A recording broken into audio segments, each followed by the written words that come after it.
Jabat ya, buat ESDM Provinsi Jawa Barat ini areal tambang ilegal dan apa yang akan terjadi bencana di kemudian hari.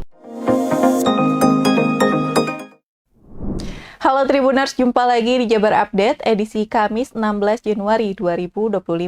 Seperti biasa kami menyajikan 5 berita pilihan dari sejumlah daerah di Jawa Barat dan nasional. Salah satunya, Deddy Mulyadi marah dan tidak ada toleransi bagi pelaku tambang ilegal.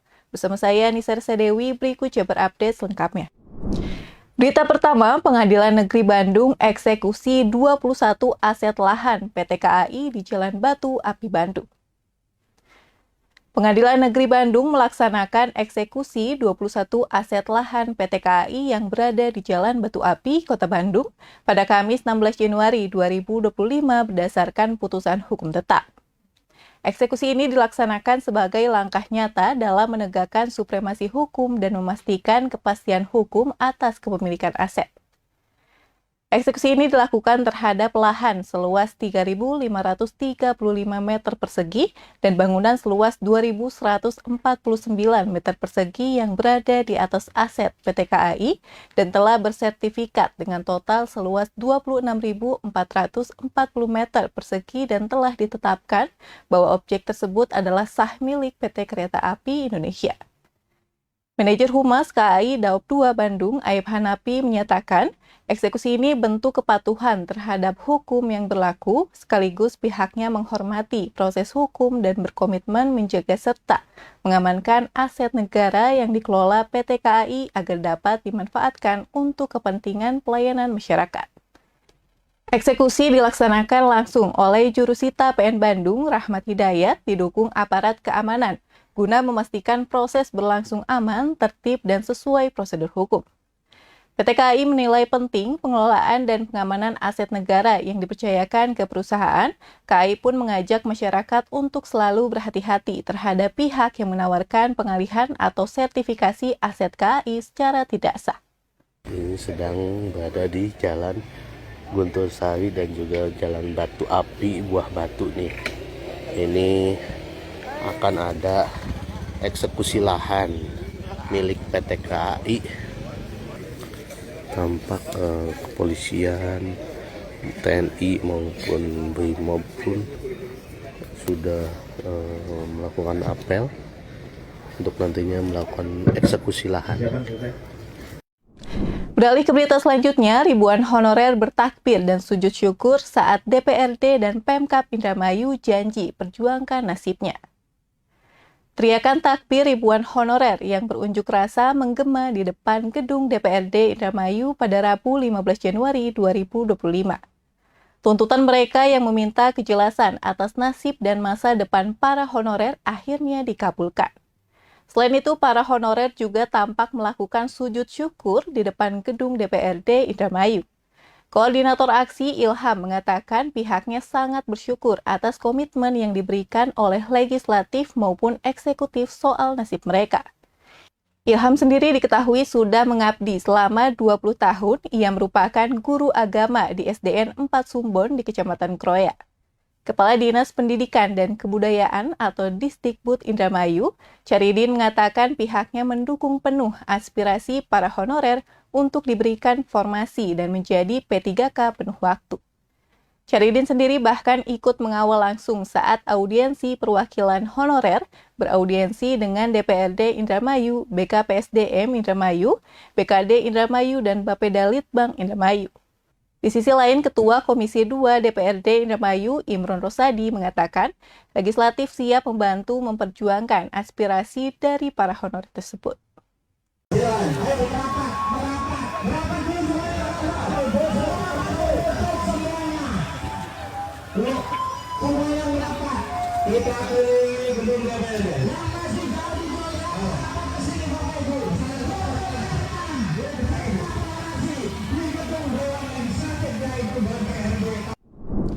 Beralih ke berita selanjutnya, Bandung dijuluki sebagai kota termacet di dunia.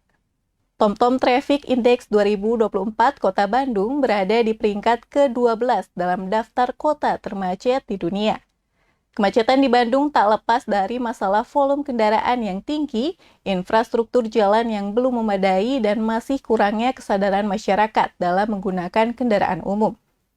Kasat Lantas Polrestabes Bandung AKBP Wahyu Prista Utama menyampaikan, jika kemacetan pada hari kerja atau weekday terjadi pada jam-jam produktif seperti pagi dan sore. Ada sebanyak 18 titik kemacetan seperti di Jalan Jakarta, Jalan Ahmad Yani, dan beberapa ruas jalan lainnya. Mobilitas tinggi dari penduduk luar kota Bandung seperti Sumedang, Garut, Cimahi, dan Soreang ikut menyumbangkan kepadatan lalu lintas yang tidak dapat dihindarkan. Disinggung terkait solusi kemacetan, pihaknya bekerja sama dengan dinas terkait yakni Dishub Kota Bandung dalam mengurai kemacetan.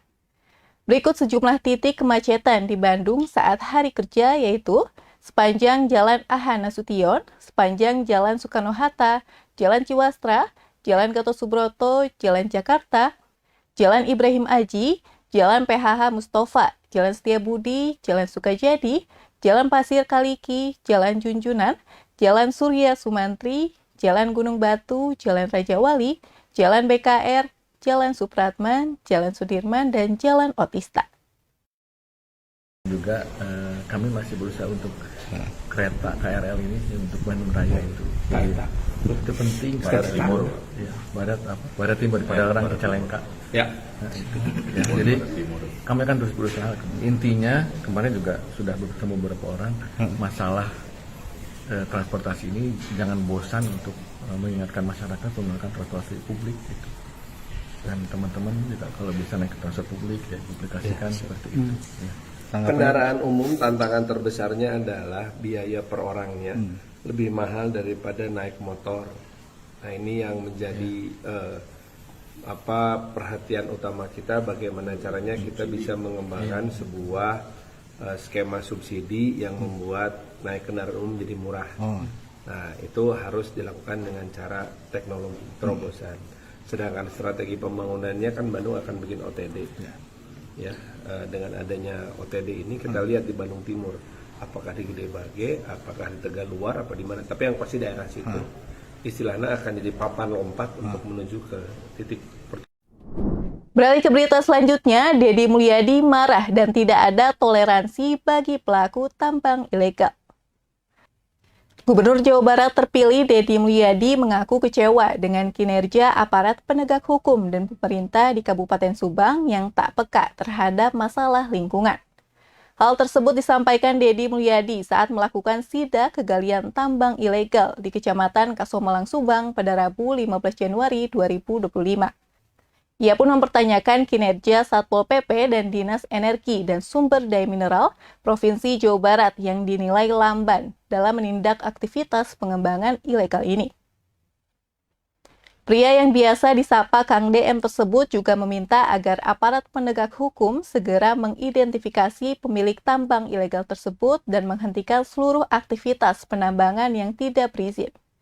Ia juga menegaskan di bawah kepemimpinannya nanti tidak akan ada lagi toleransi terhadap aktivitas penambangan ilegal yang merugikan negara dan masyarakat. Aksi Deddy Mulyadi ini mendapat apresiasi dari berbagai kalangan masyarakat dan video tersebut sudah ditonton 75.000 orang. Mereka berharap tindakan tegas tersebut dapat menjadi contoh bagi para pejabat lainnya untuk lebih proaktif dalam mengatasi masalah lingkungan dan sosial di Jawa Barat. Ini saya berada di areal Kecamatan Kasomalang, Kabupaten Subang. Areal penambangan ilegal seluas ini. Saya tadi datang, seluruh mobilnya pada kabur. Seluas ini. Dan setiap hari truk-truk itu melewati jalan-jalan besar provinsi dan rusak parah sekarang. Pertanyaannya adalah Pak Satpol PP, Dinas SDM Provinsi Jawa Barat, mohon jangan hanya ada di balik meja, di balik kantor, segera turun ke lapangan ya. Saya belum dilantik jadi gubernur, tapi saya kecewa terhadap kinerja Anda semua. Saya belum dilantik jadi gubernur, saya kecewa terhadap kinerja Anda semua, yang Anda tidak punya kepekaan. Di bawah kepemimpinan saya nanti nggak boleh ini terjadi. Mohon Kepala Satpol PP Provinsi Jawa Barat dan SDM, saya akan posting sekarang dan malam hari ini Anda harus turun telusuri siapa pemiliknya dan sudah berapa lama melakukan penambangan ilegal. Beralih ke berita selanjutnya, banjir perdana di Bayalangu Kidul, Cirebon, rendam 100 hektar sawah dan sekolah dasar. Untuk pertama kalinya di tahun 2025, Desa Bayalangu Kidul, Kecamatan Gegesik, Kabupaten Cirebon dilanda banjir pada Kamis 16 Januari 2025 dini hari. Banjir ini terjadi akibat curah hujan yang tinggi sejak Rabu sore. Pantauan di lokasi sekira pukul 12.00 tadi menunjukkan banjir menggenangi jalan desa, lahan persawahan hingga bangunan sekolah. Salah satu fasilitas yang terendam adalah SDN 1 Bayalangu Kidul dengan ketinggian air mencapai 20 hingga 30 cm.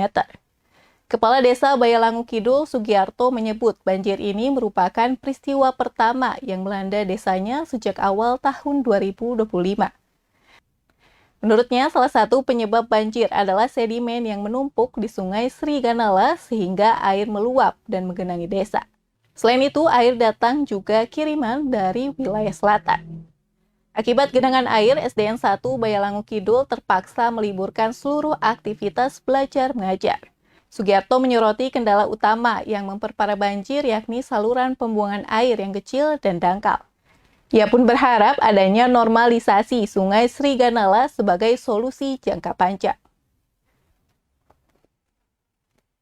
Sawah yang terendam banjir. Dan selain sekolah, ada juga ini di depan saya bangunan sekolah yang terendam banjir. Oleh karena itu, para siswa ataupun para murid di SD 1 Bayalangu Kidul ini diliburkan. Inilah akhir Jabar Update edisi Kamis 16 Januari 2025. Terus perbaharui informasi Anda di tribunjabar.id, tribuncerebon.com, serta tribunpriangan.com. Saya Anissa Resa Dewi, pamit undur diri. Sampai jumpa di program selanjutnya.